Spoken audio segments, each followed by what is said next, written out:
അൽഹംദുലില്ലാ അസ്സലാത്തു വസ്സലാമു അലാ റസൂലില്ലാ വഅലാ ആലിഹി വഅസ്ഹാബിഹി അജ്മഈൻ അമ്മാ ബഅദ്. സുഹൃത്തുക്കളെ, ഖുൽ ഹുവല്ലാഹു അഹദ് എന്ന അധ്യായം അത് യഥാർത്ഥത്തിൽ ഒരു ചെറിയ അധ്യായമല്ല. എന്താണ് കാരണം? നമുക്ക് കാണാൻ കഴിയും. ഇമാം ബുഖാരി റഹ്മത്തുള്ളാഹി അലൈഹി അദ്ദേഹത്തിൻ്റെ സ്വഹീഹിൽ അബൂ സഈദ് അൽ ഖുദ്രി റളിയല്ലാഹു അൻഹുവിൽ നിന്ന് ഉദ്ധരിക്കുകയാണ്. ഒരു വ്യക്തി അദ്ദേഹത്തിൻ്റെ നമസ്കാരത്തിൽ ഖുൽ ഹുവല്ലാഹു അഹദ് എന്ന സൂറത്ത് അത് മാത്രം ആവർത്തിക്കുന്നു, മറ്റു സൂറത്തുകൾ ഓതാതെ. ഇത് ശ്രദ്ധയിൽപ്പെട്ടു. നബി സല്ലല്ലാഹു അലൈഹി വസല്ലമയോട് ഈ കാര്യം പറയപ്പെടുകയുണ്ടായി.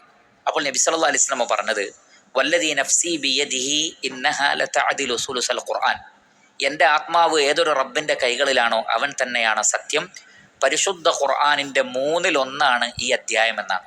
എന്ന് പറഞ്ഞാൽ 30 ജുസ് ആണ് പരിശുദ്ധ ഖുർആനെങ്കിൽ 10 ജുസ്ഇന് സമാനമാണ്.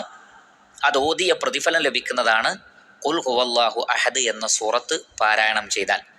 ഇമാം മുസ്ലിമിന്റെ റിവായത്തിലുള്ളത്, നബി സല്ലല്ലാഹു അലൈഹി വസല്ലം പറയുകയാണ്, ഇന്നല്ലാഹ ജസ്സഅൽ ഖുർആന സലാസത അജ്സാഇൻ ഫജഅല ഖുൽ ഹുവല്ലാഹു അഹദുൻ ജുസ്അൻ മിൻ അജ്സാഇൽ ഖുർആൻ. അള്ളാഹു ഖുർആനിനെ 3 ഭാഗമാക്കി തിരിച്ചിരിക്കുന്നു. അതിൻ്റെ ഒരു ഭാഗം ഖുൽ ഹുവല്ലാഹു അഹദാണ്, അഥവാ അള്ളാഹുവിൻ്റെ ഏകത്വം പറയുക, തൗഹീദ് പറയുക. അതാണല്ലോ ആ അധ്യായത്തിൻ്റെ പ്രത്യേകത. അള്ളാഹു ഏകനാണ്, ഖുൽ ഹുവല്ലാഹു അഹദ്. അള്ളാഹു സമദ്, അവൻ പരാശ്രയമുക്തനും എല്ലാവർക്കും ആശ്രയമായി നിലകൊള്ളുന്നവനാണ്. ലം യലിദ് വലം യൂലദ്, അവൻ ജന്മം നൽകിയിട്ടില്ല, ജനിച്ചവനല്ല.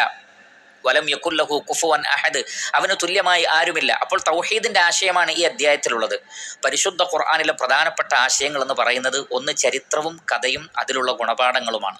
മറ്റൊന്ന് ഹറാമ് ഹലാലുകൾ വിശദീകരിക്കലും സ്വർഗ്ഗനരകങ്ങളെക്കുറിച്ച് വിശദീകരിക്കലുമാണ്. മൂന്നാമത്തത് അള്ളാഹുവിൻ്റെ അസ്മാകളെയും സിഫാത്തുകളെയും അഥവാ തൗഹീദിനെ വിശദീകരിക്കലാണ്. അപ്പോൾ തൗഹീദിൻ്റെ സമഗ്രമായൊരു വിശദീകരണമാണ് യഥാർത്ഥത്തിൽ സൂറത്തുൽ ഇഖ്ലാസിലുള്ളത്.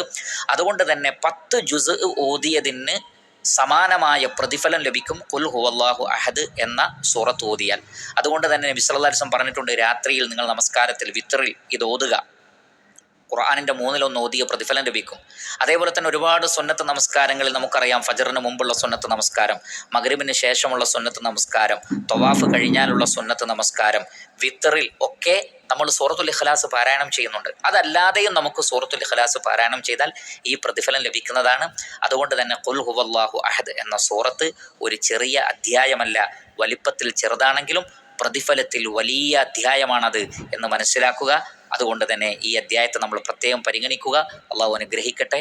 വസല്ലല്ലാഹു അലാ നബീന മുഹമ്മദി വആലിഹി വസഹ്ബിഹി അജ്മഈൻ വൽഹംദുലില്ലാഹി റബ്ബിൽ ആലമീൻ.